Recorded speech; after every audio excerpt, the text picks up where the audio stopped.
Let's slow everything down and grab ourselves a newspaper, an old one, and read it together.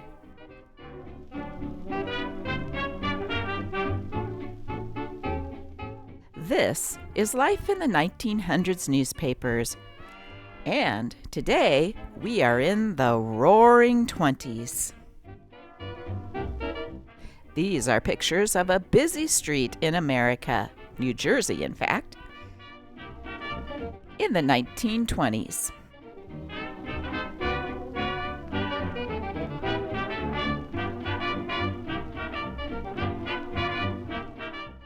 Let's see what happened on August 17th, 1924 by reading the Dallas Morning News from Dallas, Texas.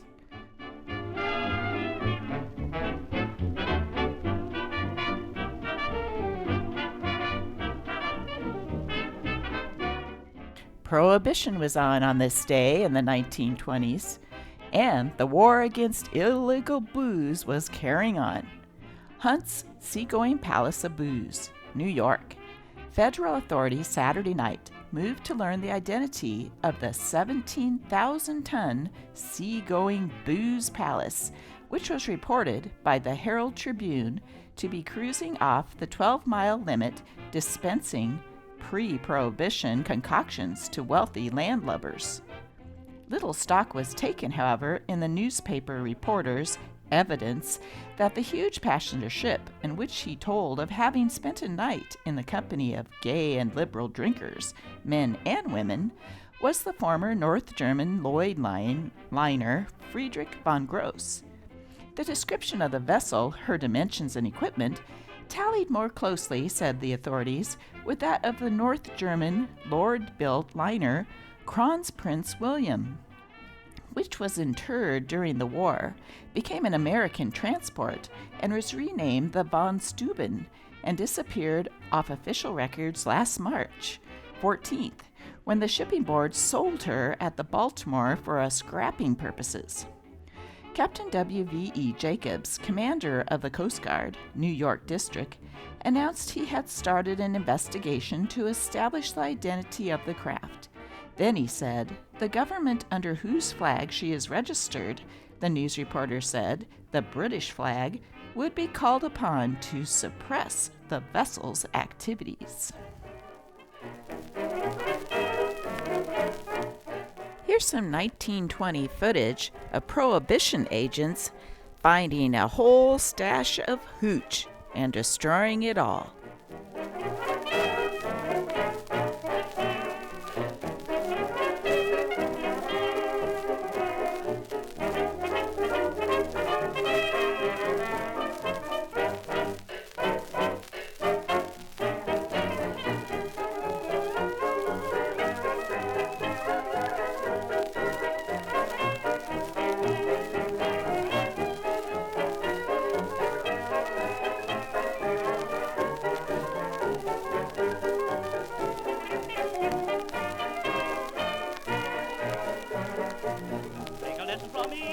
I'd rather Charleston. Charleston? Think of what you might be. I'd rather Charleston. Hey, I'm disappointed in you and your ways. I'm double jointed. There's no sensation like syncopation. Will you let me know why? I'd rather Charleston. What, Charleston? That's the sort of thing I would never do. So... Now step on gas, says Nora Bayes, again to wed, New York. Nora Bayes, musical comedy star, 4 times married and divorced, is engaged to Lou Cody, motion picture actor. Her Broadway representatives today gave out the following message from her in London. "Lou and I are engaged.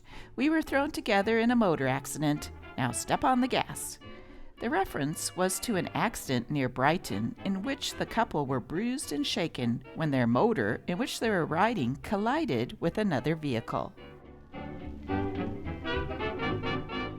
'Cause a mother smokes cigarettes does not disqualify her from retaining the custody of her child, Judge Lewis Wilson of the 44th District Court said Saturday afternoon in a decree denying the application for a writ of habeas corpus filed by the father to obtain custody of his 3-year-old son. Testimony introduced was to the effect that the mother smoked cigarettes and violated prohibition laws. Judge Wilson said that he has seen not one but several women smoking cigarettes in the most respectable of homes and in the best society, and could not therefore hold it against the respondent in this case. He further ruled that the liquor violations properly belonged to the criminal court and cannot turn the judgment in the case at hand because of the extreme youth of the boy.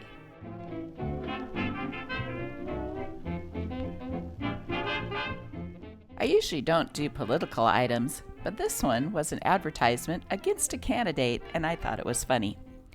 The bee in the bonnet. Oh, if shan't be wet no more. We want a state chief without state shame, who doesn't put his politics in his wife's name.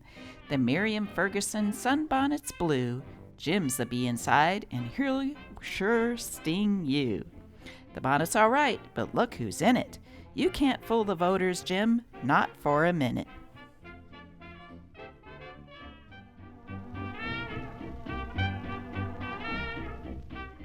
The new Melrose Court Apartment Hotel is nearing completion and will be ready for guests in October. This new residential and transient hotel is a palace of comfort located at the corner of Cedar Springs Road and Oaklawn Avenue in a neighborhood of quiet refinement. The building is an 8-story, fireproof structure faced with mingled shades of tapestry brick, trimmed with a matte-faced terracotta over a stone base. There are 345 rooms divided to suit those who wish apartments of many rooms, completely appointed suites, or just one room.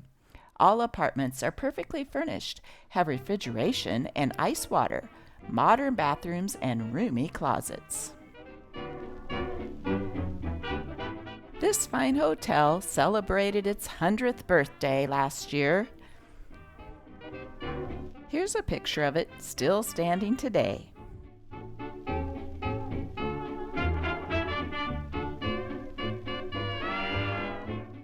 Harmless laxative, all children love its pleasant taste. Mother, your constipated child needs California fig syrup.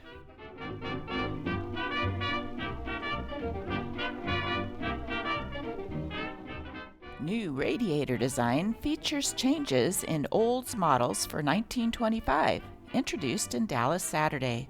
A new nickel radiator of striking design and streamlined hood and cowl are featured in the refinements apparent in the new Oldsmobile line for 1925, being shown by Tennyson and Blair Dallas dealers. Automobiles were a big deal in 1924. Look at all these ads. Sealed order demonstration all this week. See why the Oakland 6 is a year in advance of its field.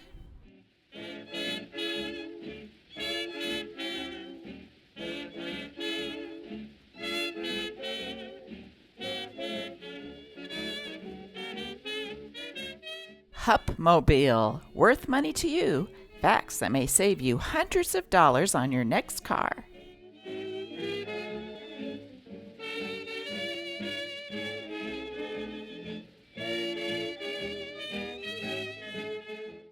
Why One Shot is winning America. East, West, North, South, in every state of the Union, the 1925 Cleveland 6 is being seen, discussed, bought, and driven with delight.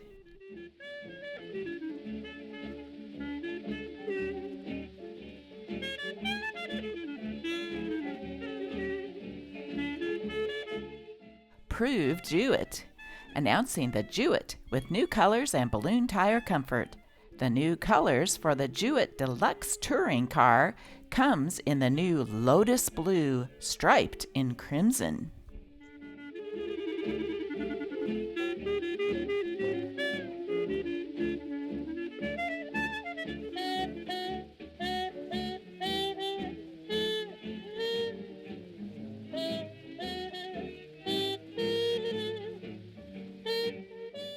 St. Louis, Missouri. 65% of the automobile dealers of the United States in the first 6 months of 1924 based between 50 and 100% of new car sales on trade-ins of old cars. These figures were made public recently at the headquarters here of the National Automobile Dealers Association. They are part of a national survey which has been carried on for nearly 3 years, delivering into the enormous losses suffered by automobile dealers in handling used cars. What did you do with these old cars that they traded in? Well, here's what one man did. Breaking up the old cars. You see, I was a breaker and a loser. You mean you went broke and lost your mind? No. I had to break them up and lose the pieces. Sneak them out and drop them accidentally someplace. Well, where did you lose them? In somebody's back alley? No. I figured it would be doing a big favor to somebody if I fixed it so they could have an old gas tank in their parlor. You see, they could use it as an aquarium for the goldfish. Oh, yeah, or in the nursery as a baby's bath. Sure, there are lots of things you could do with an old gas tank that you couldn't do with a grand piano. And I gave them a lot of other things, too. In place of the furniture. Carburetors for teacups and steering wheels for chairs. And fenders. You see, the trouble is, there's so many of them. And they're so noisy, it's hard to sneak them anyplace. Well, you could have shipped them to China for musical instruments in a Shanghai jazz band. And I thought of sending them to Switzerland for bobsleds. But, you know, I'd rather give them to folks in this country. Oh, I see. Your charity begins at home. Just a patriotic philanthropist. I was sorry I could not give those folks the fenders. You know, you could tell from that wonderful collection of antiques there on the street that those were people who would appreciate parts from the oldest wrecks in the old car. Madame, Yes, Wilkins? the furniture has arrived. Ah, with great promptitude. Ain't it, Wilkins?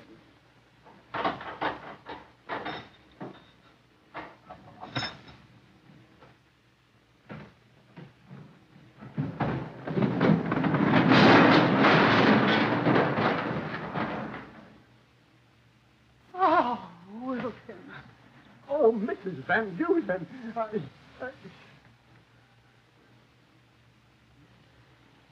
Right then, I got a real idea. And you had your ups and downs.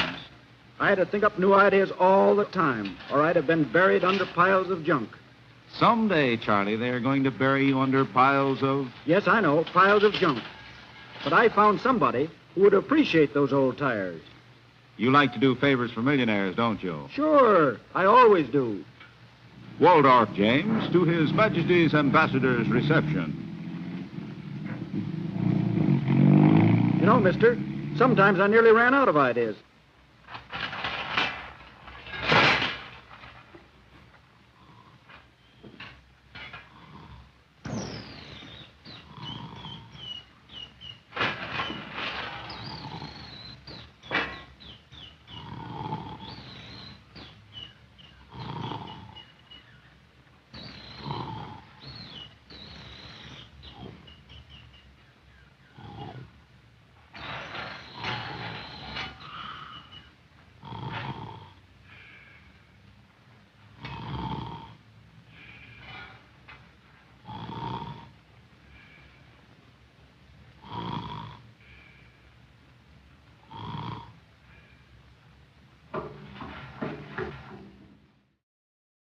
Charles Bowers, who you just saw in that movie clip, was a comedian who was right up there with Charlie Chaplin and Buster Keaton.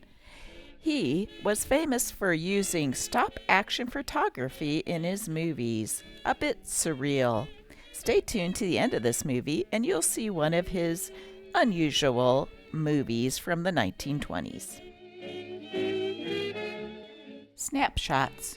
Our guess is that the Kansas man who swallowed 27 spoons was full of prunes. One of the strangest things in this world is why a bridegroom is more liberal in paying the preacher than he afterwards is with his wife. A West Dallas widow says the latest proposal she has had was from a meter reader who said he had admired her ever since he first began smelling fried ham in her kitchen.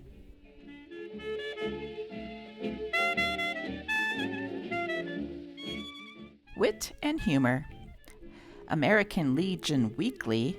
Tommy, stop eating with your fingers. But Mama, weren't figures made before forks? Not yours, Tommy. Tidbits London. He was looking for a rich wife and thought he had found what he required. I love you, he said, more than I can tell in words. Try figures, she replied coldly. This baby wins prize over 300 other tots. Master William Paul Stone, McKinney, Texas. Master William Paul Stone, 11 months old, weight 31 pounds, the champion in the class of Best Developed Baby Boys at the annual Better Baby Show recently held at the Silver Anniversary celebration of the ex-Confederates, an old settlers' picnic and reunion. He is one of the finest babies shown here in the 23 years the shows have been held.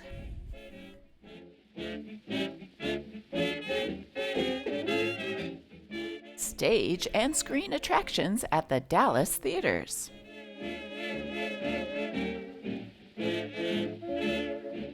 The screen, 3 o'clock in the morning, with Constance Binney, the picture of the hour, a rushing riot of laughs, thrills, and maybe tears.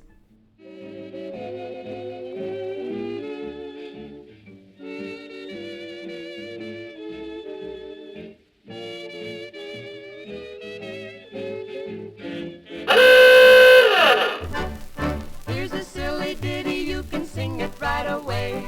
Now here is what you say, so sing it while you may.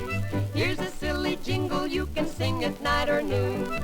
Here's the words, that's all you need, 'cause we just sang the tune. Oh, I don't want him, you can have him, he's too fat for me. Oh, he's too fat for me, he's much too fat for me.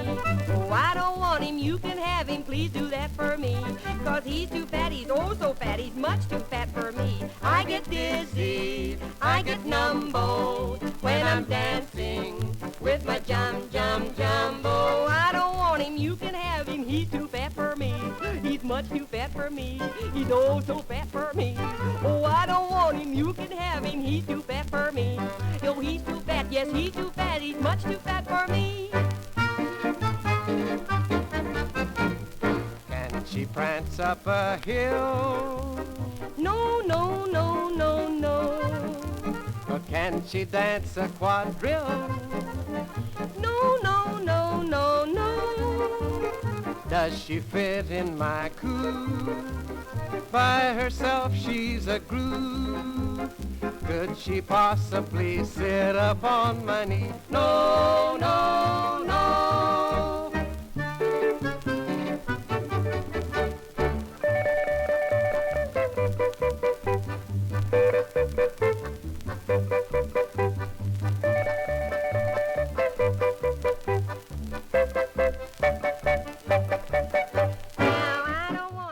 Here's some way to make some spinach or money in the Depression.